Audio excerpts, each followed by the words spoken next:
let's mix the dough using the straight dough mixing method. So I have my mise en place over here. We're gonna start off with the liquid. In this case, it's water. And since we're using fresh yeast, I'm gonna add that to the water right now. And I'm just gonna give it a quick little stir to help break up the yeast a little bit.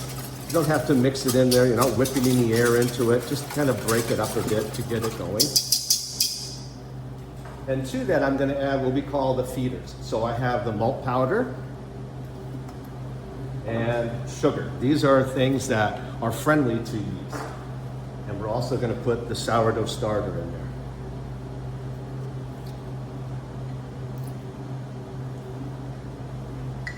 And I'll give that just another quick little stir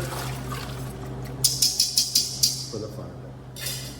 Next, I'm gonna add what's called the flour barrier. So I'm gonna add the flour.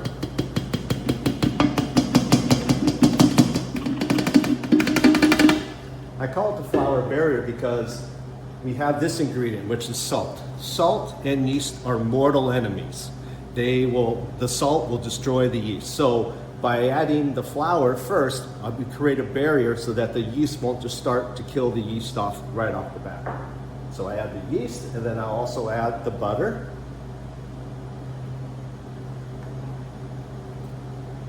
And we're ready to mix.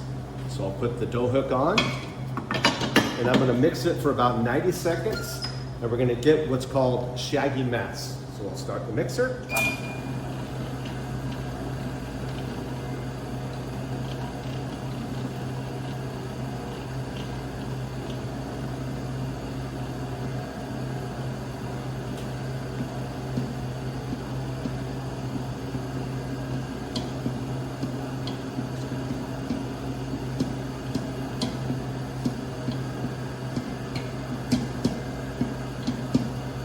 We mix it this for initial time just to make sure that our mixture is correct.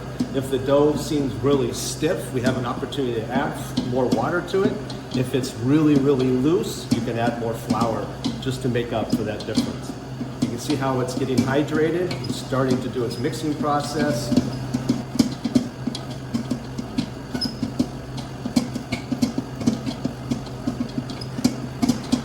Now I'm going to turn it off, and we're going to check it now. You don't necessarily have to go the 90 seconds, but what I'm feeling for is the dough feels hydrated, it has a good feel to it, it's spongy, it's not like really stiff. If you had too much flour, it would be a horrible mess, and you wouldn't be able to do anything with it.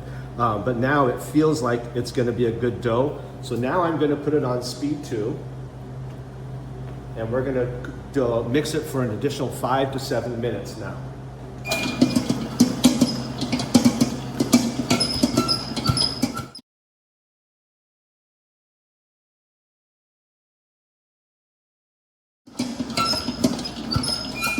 Okay, so it's been about 5 minutes. The rule is you can mix it between 5 and 7. And what we're looking for is called a window, so a gluten window. So I'm just gonna take a chunk of this dough.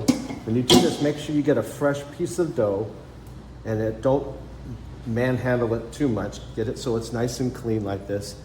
And what I wanna do is just start stretching it, and you should have a nice window where the gluten is holding, where you can almost see through it. See how it's coming real thin right there, and it's not stretching, it's not breaking. Like gluten's kind of elastic. If you've ever seen that, you really need to have fun with gluten. You can actually blow a bubble with it. But you see how it has a beautiful, you can almost see through it a little bit, but see it's really nice sheen to that. So I'm gonna consider this done. So I'm gonna take this off.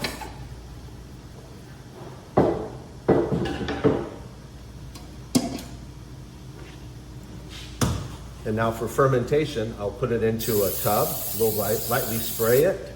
And then we'll just take the dough and put it right in there. So for fermentation now, I would always cover it.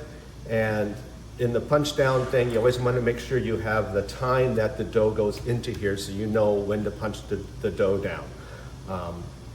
But that's how we mix using the straight dough mixing method.